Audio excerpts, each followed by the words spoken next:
Welcome back to Historical Context. Today we continue with the Narvaez expedition. We are now in part 3 of that series, and it just continues to get wilder and wilder. If you want to go back to the beginning of the expedition, I'll put a link in the top right-hand corner. Also, we have a 16th Century Explorers playlist on our YouTube channel. You could check that out and catch all of our episodes in order.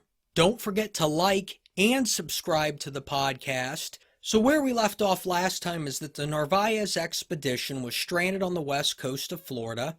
They were without their ships, so they built 5 boats. And again, you'll have to go back to see the previous episode what that was like. They set sail from Florida, and again, they didn't have a navigator, and they headed west. 7 days into their journey, they come upon natives in 5 different canoes. These natives fled and abandoned their boats in fear of the Europeans. The native boats were then captured by the expedition and incorporated into the handmade fleet of 5, if you will. Cabeza de Vaca writes, "Every day our thirst and hunger increased because our supplies were giving out, as well as the water supply, for the pouches we had made from the legs of our horses soon became rotten and useless." So some of their ingenuity from the Florida coastline quickly evaporated, if you will, and now suddenly they're in a situation where water is scarce. And for 30 days, they continue on searching for water. On occasion, they would come upon natives, but there really wasn't any type of interaction or trade that occurred. At this part in the reading, Cabeza de Vaca mentions that they were headed towards the River of Psalms. And this is interesting because many people believe that that is a reference to the Rio Grande River, and that would indicate that the expedition actually intended to head west. If you'll recall from the last episode, we talked about how they probably should have headed south, went back to Cuba, even to get supplies, let alone anything else, but yet they just seemed to go off to the west. Well, now, based upon the reading, it looks as if they actually intended to do this. The expedition stops at an island on the way, and they end up being stranded there for 6 days because of a storm. Let's look at the reading. "And it being 5 days since we had drank anything, our thirst was so great as to compel us to drink salt water." Whoa. "And several of us took such an excess of it that we lost suddenly 5 men. Desperate times call for desperate measures, and this is the first time in our readings of any expeditions that we have men intentionally drinking salt water, and as you can see there, 5 people died from doing that. Let's continue with the reading. "Seeing that our thirst was increasing and the water was killing us, while the storm did not abate, we agreed to trust God, our Lord, and rather risk the perils of the sea than wait there for certain death from thirst. During this day we found ourselves on the verge of drowning, and so forlorn that there was none in our company who did not expect to die at any moment." So obviously they're willing to risk their lives going back out onto the water and expecting to die from this. And ironically, in a moment that I would consider the peak of their distress, they come upon a canoe of natives who lead them back to their village. Let's have a look. "They were tall and well built, and carried neither bows or arrows. We followed them to their lodges, which were nearly along the inlet.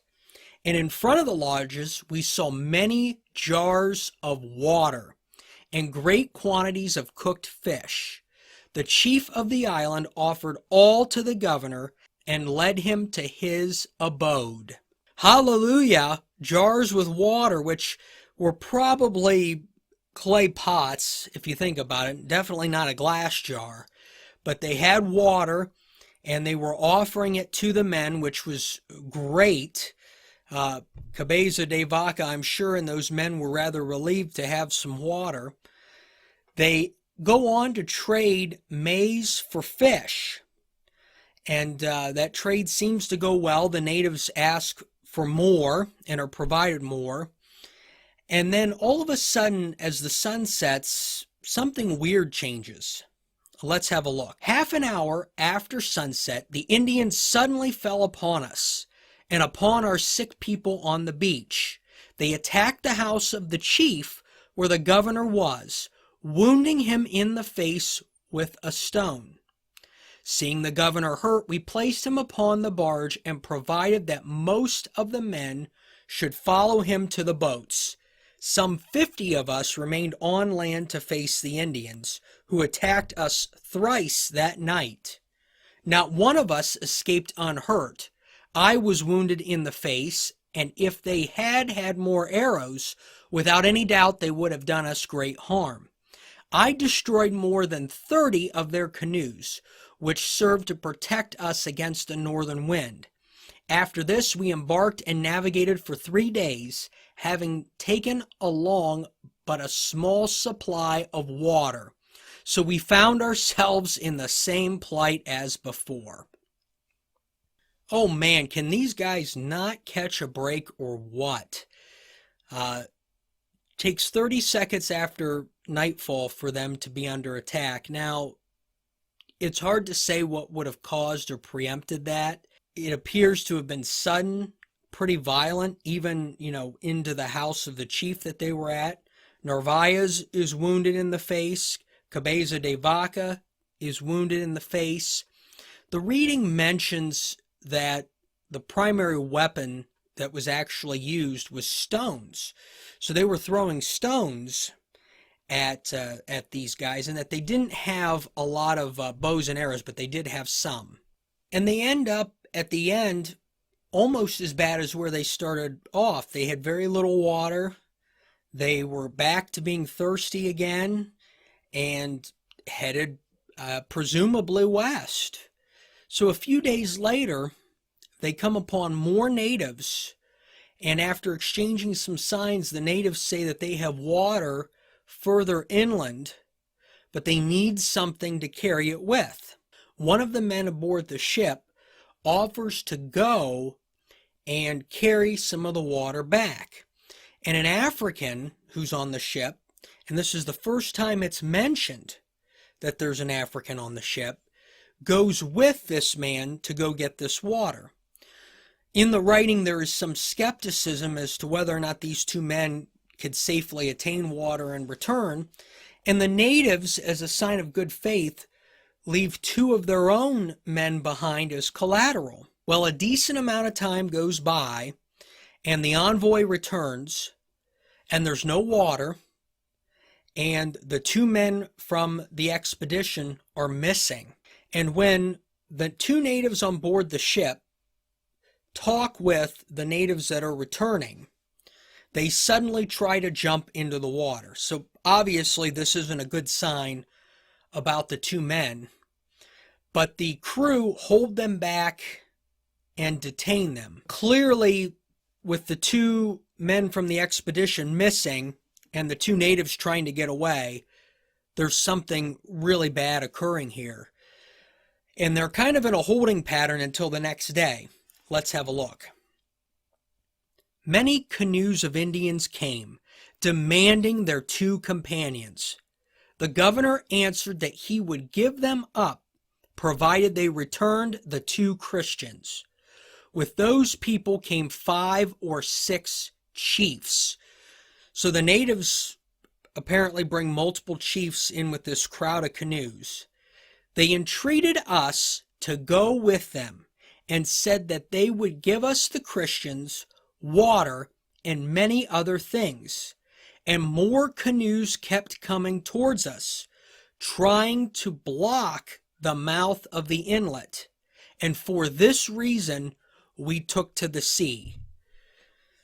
So clearly, Cabeza de Vaca, Narvaez, they're very paranoid about what's going on here. They don't trust the natives. The natives kind of keep closing in on them. So they leave, and they still have the two natives on board. And so these canoes follow these, again, handmade barges. So you have natives following these barges, throwing stones, threatening the ship, wanting their two men back. After one day, they realize they're not getting their natives back, and they eventually retreat. Shortly thereafter, Narvaez and his men come upon an inlet that is there because of a large freshwater river draining into the Gulf of Mexico. So hallelujah again, here's fresh water. But the river is so powerful that they struggle to find a place to dock the boats, which that has just got to be horrible. I mean, here you are, severely thirsty, severely dehydrated. There's your fresh water, and you can't get to it because the mouth of the river is so powerful and so deep that they could not figure out where to set the ships. On the third day of trying to settle, they find an area along coastline, and in this area there are huge columns of smoke rising. So clearly there's a native presence in this area. And as night is falling, they're looking at this area thinking, do we really want to put ourselves in a vulnerable position overnight? So they decide to wait until daylight to make their way on shore. So they go into presumably an inlet or something, dock the ships overnight. The next day, they discover that the boats had drifted apart. And the boat that Cabeza de Vaca is in is heading out to sea. And they know that in order to access the fresh water, they got to fight their way back in. Cabeza de Vaca cannot see any other boats except one, and that is the boat with the governor in it, Narvaez. So Cabeza de Vaca is rowing and rowing and rowing, and the governor's boat is next to him, and they're going through the same thing, trying to fight to stay in this inlet, and they're rowing all afternoon trying not to drift out. And at one point, Cabeza de Vaca asks Narvaez if they can use rope to kind of tether their two boats together. Hey, can we rope on to you to try to stay together? And interestingly enough, Narvaez replies that they were having a tough enough time fighting the current themselves, and he did not want to be tied to them. So essentially Narvaez is saying that he doesn't trust, if they tied the ships together, that Cabeza de Vaca's men would be able to row their weight, so to speak, and keep the ships from drifting out to sea. At this point, Cabeza de Vaca realizes that they're not going to stay together and that his ship is going to drift away. And he asks Narvaez to give him some orders. What are my orders? And Narvaez replies, and I'm paraphrasing here, but essentially in the translation it's this way too, that this was no time for orders, and that every man should do the best he can to save himself. And the writing goes on to mention, Cabeza de Vaca says that he feels if they drift out into the sea that it would be most certain death for them because, again, they're severely dehydrated and they need water. Well, as feared, Cabeza de Vaca and his crew get swept out to sea. Fortunately, there's a second barge out there. So again, there were 5 ships. They wake up the next morning, it's 2 ships. Cabeza de Vaca's drifts away, but they find a second ship out in the Gulf that also has drifted away. So these 2 barges traveled together for 4 days. And 4 days in, a storm hits and the other barge sinks. Now, it's unclear what happens to the men in the other barge, but because of the frail nature of these ships, it's highly likely that they all drowned. I doubt that Cabeza de Vaca took many more men onto his barge because they were already crowded. And obviously that loss hits them hard with everything else that's going on. Let's have a look. The next day, people began to break down, so that when the sun set, all those aboard of my barge had fallen in a heap and were so near dying that few remained conscious, and not 5 men kept on their feet. So desperation continues to be the theme here. But the next day, hope arises again. They find shore, and they're able to find fresh water, and they have some extra maize that they're able to cook for food. And so De Vaca sends a scout out to kind of take a look around. They determine that they're on an island. The scout finds a footpath, which means there's a trail worn, so there's definitely natives here. And then he finds an empty village. He grabs a cooking pot to take back to shore with him. While this is going on, De Vaca sends 2 more men in to look after him, and they intercept each other at a point in between. And the 2 men notice that there are natives in pursuit of the scout. So these 2 men warn the scout that there's people pursuing you, and they begin to flee. Fortunately, those natives pursuing held back, but it didn't take long for the word to get out. Let's have a look. Half an hour after, 100 Indian archers joined them, and our fight was such that, whether tall or little, it made them appear giants to us. We could not defend ourselves, as there were scarcely 3 of us who could stand on their feet. They came, and we tried to quiet them the best we could and save ourselves, giving them beads and bells. Each one of them gave us an arrow in token of friendship, and gave us to understand the following morning they would come back with food. So talk about a lucky break, because these guys are in such a condition they could have been slaughtered, but the natives show mercy upon them.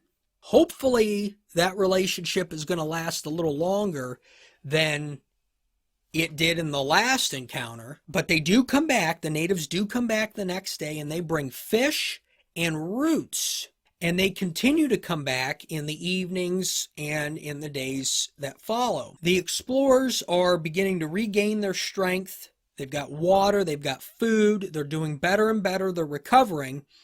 And once the explorers felt ready, they decided to leave the island. In order to do this, they had to get the barge off of the sand. The barge actually, and this is in the writing as well, had kind of a rough landing onto the shoreline. So in order to do this, they had to disrobe. They had to take their clothes off and use their clothing to pull the ship into the water. Let's see how that went. 2 crossbow shots from shore, a wave swept over us. We all got wet, and being naked and the cold very great, the oars dropped out of our hands. The next wave overturned the barge. You have got to be kidding me. The inspector and 2 others clung to her to save themselves. But the contrary happened. They got underneath the barge and were drowned. Well, what can you say? The barge is lost. There's no mention of it in here, but my first reaction was, I hope these men were able to save their clothing. I mean, if not, they're essentially washed ashore with nothing. And the remaining men, other than the 3 that drowned, end up surviving and washing ashore. And that evening, the natives come back as kind of part of their routine, and they saw the different condition of the men. That's how the reading describes it, the different condition of the men. Well, I mean, they don't have any clothes on. They're beaten up. They're cold. And the natives turned and ran in fear. And if you think about it from their perspective, they're coming back and they're seeing the results of what had just happened, but they don't know what had happened. They aren't assuming that a ship sank. They're probably wondering what caused these men to turn into this condition, and if it's still here, it could happen to us. So yeah, you're going to take off running in fear, and that's what they did. But Cabeza de Vaca says that he persuades them to return. And during this period of time, and keep in mind they've just been back on shore for hours, 2 more men die. So 2 men die, and 5 end up dying from the incident overall. And Cabeza de Vaca says that the natives wept out of compassion for the loss of these men. Fortunately for the expedition, they are in the company of natives who seem to be very compassionate and very helpful. Otherwise, this is probably the moment, and like before when they first encountered them, where all these men would be killed, and then I'd be sitting here talking to you about how Cabeza de Vaca and Narvaez were much like John Cabot. Nobody would know. But fortunately they survive, and therefore there is more to the story. Cabeza de Vaca, seeing desperation, goes to his men and he says, I think we should ask these natives to take us to their homes because we need some shelter right now. We need to recover. Let's have a look at the response. Some of the men who had been to New Spain answered that it would be unwise, as once at their abode they might sacrifice us to their idols. This is an interesting quote because it's the first time we get an understanding that some of the men in the expedition, particularly these survivors, there got to be under 45 men left by our mathematical account, but that some of them had lived in New Spain, which is Hispaniola and Cuba and Jamaica, those settlements. If you recall from episode 7 with Bartolome de las Casas and all the things that occurred there, obviously there's going to be some skepticism. And Cabeza de Vaca tells these men that they have no choice. We have to ask. And so the natives lead them to their village. And along the way, they stop at these various checkpoints, which are fires. And they use the fires to keep warm. Keep in mind it's the winter on the southern Gulf Coast. It's not freezing, but it's by no means warm. And who knows what clothes, like I said before, these men have, and they're soaking wet too. So it's obviously a welcome thing to stop at these fires along the way, which kind of act as checkpoints and keep people warm. But I also think it's interesting with the ingenuity. It speaks to the ingenuity of this tribe. If you'll recall earlier in the reading, they saw a lot of smoke coming up. Well, it turns out that was the path from the village to the shore, and they used the fires to keep warm. They arrive at the village and they find a large hut with fires inside the hut for heating, and Cabeza de Vaca says that the hut was actually built for them to stay in, which again is pretty neat, but you don't know whether that's true or not. It's quite short notice to build something like that for somebody. The natives did a celebration dance to welcome them as nightfall set in. And while obviously this is very hospitable, welcoming, the group should be very happy to be there, everybody's wondering, including Cabeza de Vaca, whether or not these individuals will be sacrificed, ambushed, and killed. So clearly there's this cloud hanging over the celebration and the trepidation. So we're only 40% through this expedition based on the length of the reading so far. And we're going to keep going next week to see what happens. I mean, how do they get out of here? Do all 40 men or so get out of here? Do they try to kill him? What happens? And where does Cabeza de Vaca go from here? I mean, there's no ship. Where's Narvaez? We don't know. What happens? We'll find out next time on Historical Context.